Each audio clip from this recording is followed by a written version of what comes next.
Hi, hello everyone. Welcome back to my channel Anusha Rahul. Today's video is about నేను community పోస్ట్లో post చేశాను కదా ఒక healthy breakfast చూపిస్తానని. సో ఆ హెల్దీ బ్రేక్ఫాస్ట్ ఏంటంటే మినప రొట్టె అండి. ఇది పాతకాలంలో మనకి అమ్మమ్మలు నానమ్మలు ఎవరైనా మీకు విలేజ్లో ఉంటే కనుక వాళ్ళు డేక్షా మీద క్లాత్ పెట్టి వేసి ఇస్తారు కదా. సో అలాగా నేను ప్యాన్ మీద కాల్చి చూపిస్తున్నాను. సో ఇది చాలా ఆరోగ్యకరమైన హెల్తీ బ్రేక్ఫాస్ట్ అని చెప్పుకోవచ్చు. ఆడపిల్లలకి చాలా మంచిదండి, నడుంకి చాలా మంచిది. డెలివరీ అయిన వాళ్ళే కానీ, ప్రెగ్నెంట్గా ఉన్న వాళ్ళే కానీ, సో పెద్దవాళ్ళే కానీ, పళ్ళు లేక నవలలేని వాళ్ళే కానీ, సో ఎవరైనా సరే ఈజీగా చేసుకొని తినవచ్చండి. సో దీని కాంబినేషన్ పల్లీ చట్నీ. సో పల్లీ చట్నీలో బాగుంటుంది, టొమాటో చట్నీలో బాగుంటుంది. టొమాటో అంటే మనం నూరుకుంటాం కదా, పచ్చిమిర్చి వేస్తే అది బాగుంటుంది. సో ఇది ఎలా చేసుకోవాలో చూద్దాము. ముందుగా నేను ముందు రోజు రాత్రి ఒక గ్లాస్ మినపగుళ్ళు వేసి కడిగి నానపెట్టుకున్నానండి. మీరు రాత్రి చేసుకునేట్టయితే మార్నింగ్ నానపెట్టుకోండి, మార్నింగ్ చేసుకునేట్టయితే ముందు రోజు రాత్రి నానపెట్టుకోండి. సో నానపెట్టుకునేటప్పుడు ఒకసారి కడిగి పక్కన పెట్టుకోండి.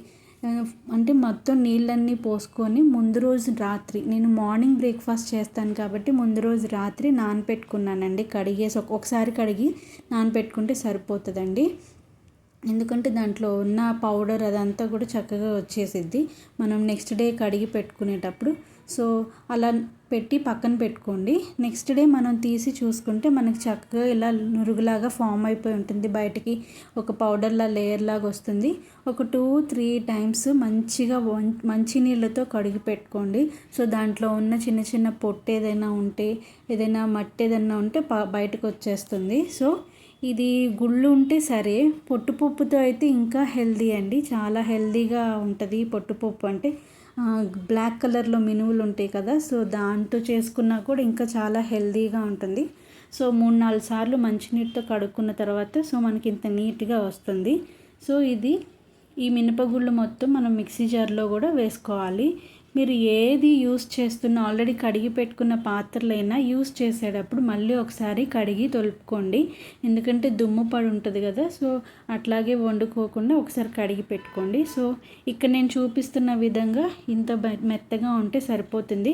మరీ మెత్తగా చేసుకోవద్దు పిండి, మనకి రొట్టె క్రిస్పీగా రాదు. మెత్తగా అయిపోతే ఇంకా జారుగా ఉండిద్ది.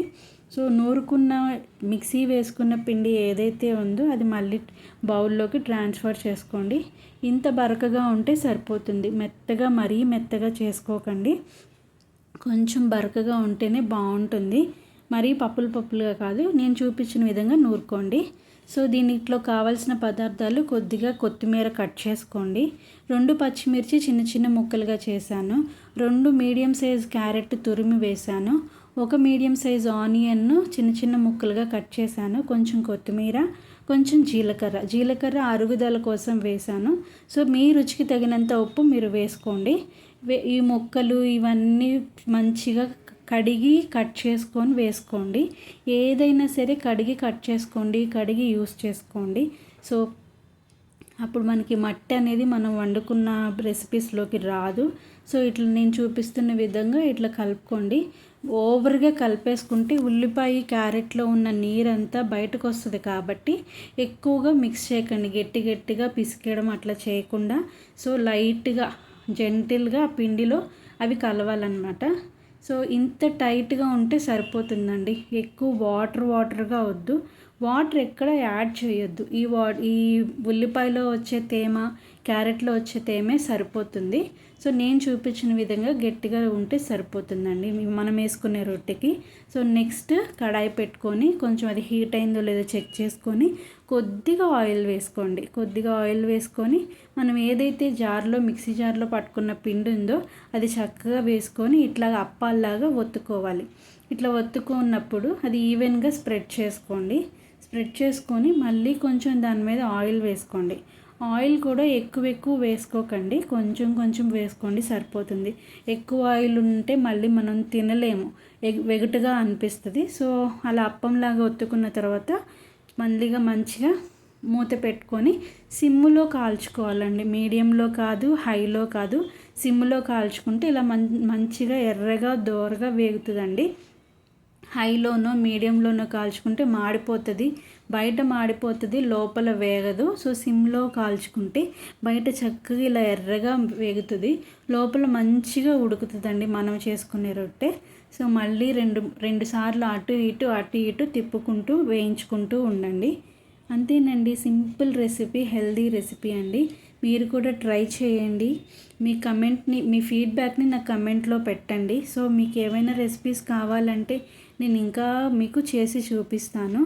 నెక్స్ట్ అట్లా వేసుకున్నది ఒక హాట్ బాక్స్లో వేసుకొని చక్కగా ప్రిజర్వ్ చేసుకోండి. ఎందుకంటే మీరు లేచి మీ ఇంట్లో వాళ్ళు లేవకుండా, లేకపోతే వాళ్ళు లేట్గా లేచినా, లేకపోతే ఏదన్నా పనిలో ఉన్నా తినడానికి వేడిగా ఉంటుంది కాబట్టి సో హాట్ బాక్స్లో పెట్టుకొని సర్వ్ చేసుకోండి.